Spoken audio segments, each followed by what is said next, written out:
শিক্ষানুষ্ঠানখনে যাতে ভৱিষ্যতৰ দিনত আগবাঢ়ি যাওক, ফুলে ফুলে জাতিষ্কাৰ হৈ তোলক আৰু আমাৰ এই যাত্ৰা জ্যোতিপ্ৰসাদৰ ভাষাৰে যদি কওঁ, জোনাকত পাৰিবা ঠাই, গাঁৱলীয়া বাটেৰে হয়তো পোহৰৰ বাট দিগন্তৰ এক যাত্ৰা হ'ব।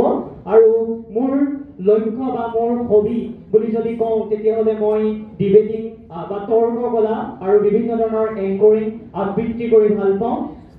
শেষত মই এটা দেশপ্ৰেমমূলক কবিতাৰে মোৰ বক্তব্য সামৰণি মাৰিবলৈ গ'লে ভাল পাম। এয়া আবৃত্তি কৰিবলৈ লৈছো সুগন্ধি ফুলৰ কবি হীৰেন ভট্টাচাৰ্যদেৱৰ সেই বিখ্যাত কবিতা মোৰ দেশ। মোৰ প্ৰাণৰো প্ৰাণৰ, মোৰ গানৰো গানৰ মোৰ দেশ। মোৰ প্ৰতিটো কামে, মোৰ প্ৰতিটো চিন্তাই এই দেশৰ বুকুত ৰচে হয় সোণোৱালী ভৱিষ্যতৰ সপোন। মোৰ জীৱনৰ আহে আহে, মোৰ যৌৱনৰ কোহে কোহে, সেই সপোনৰ কলৰদ দেখি দেখি দেশ আছে।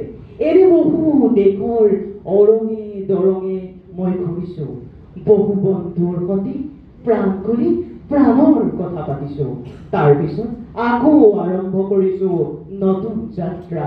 এনে বহু যাত্ৰাৰ শেষ মোৰ দেশ, যাৰ বুকু ৰুমে মোক দিছে ভাল পোৱাৰ আনন্দ, যৌৱনৰ প্ৰাচুৰ্য, জীৱনৰ নতুন অৰ্থ। শেষত আজিৰ প্ৰেক্ষাগৃহত উপস্থিত থকা সকলোলৈ মোৰ আন্তৰিক ধন্যবাদ জ্ঞাপন কৰি মোৰ চমু বক্তব্য সামৰণি মাৰিলোঁ। ধন্যবাদ।